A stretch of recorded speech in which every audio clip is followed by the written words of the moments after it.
Welcome to Sakshi digital exclusive. This is Durga. Pakistan నిఘా సంస్థ inter services intelligence భారత్లోని సైనిక రహస్యాల సేకరణకు మైనర్ బాలలతో గూఢచర్యానికి పాల్పడుతోందా?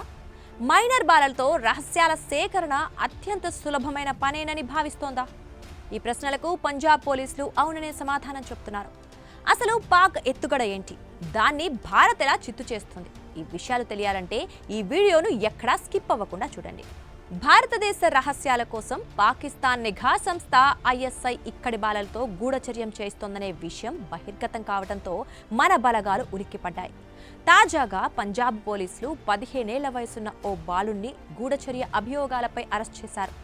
దాంతో ఆ బాలుడు ఏడాది కాలంగా పాకిస్తాన్కు సమాచారం అందజేస్తున్నాడనే విషయం వెలుగులోకి వచ్చింది. జమ్మూ కాశ్మీర్లోని సాంబా జిల్లాకు చెందిన సదరు బాలుడి మొబైల్ ఫోన్ను విశ్లేషించిన దర్యాప్తు అధికారులు విస్తుపోయే విషయాలను గుర్తించారు. మిలిటరీ ఎస్టాబ్లిష్మెంట్ల వద్దకు ఆ బాలుడు ఎలా వెళ్లాడు, ఏ సమాచారాన్ని సేకరించి పాకిస్తాన్కు పంపాడు అనే వివరాలను అధికారులు గుర్తించారు. తదుపరి దర్యాప్తులో షాకింగ్ విషయాలు బయటపడ్డాయని పఠాన్కోట్ ఎస్పీ దల్జిందర్ సింగ్ దిలాన్ చెబుతున్నారు. ఆ బాలుడు అంబాలా వైమానిక బేస్ వద్ద పనులు నిర్వహిస్తోన్న సునీల్ కుమార్ అనే కాంట్రాక్టర్ కూడా ఇదే పని చేస్తున్నట్లు చెప్పడంతో పోలీసులు అతన్ని కూడా అరెస్ట్ చేశారు.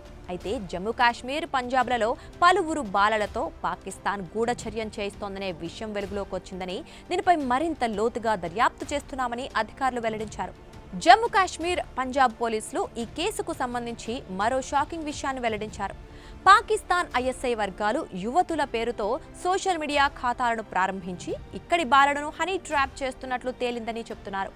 మైనర్ బాలులతో గూఢచర్యం చేయిస్తే ఎవరికీ అనుమానం రాదనే ఉద్దేశంతో ఈ దారుణానికి ఐఎస్ఐ ఒడిగట్టి ఉంటుందని భావిస్తున్నారు.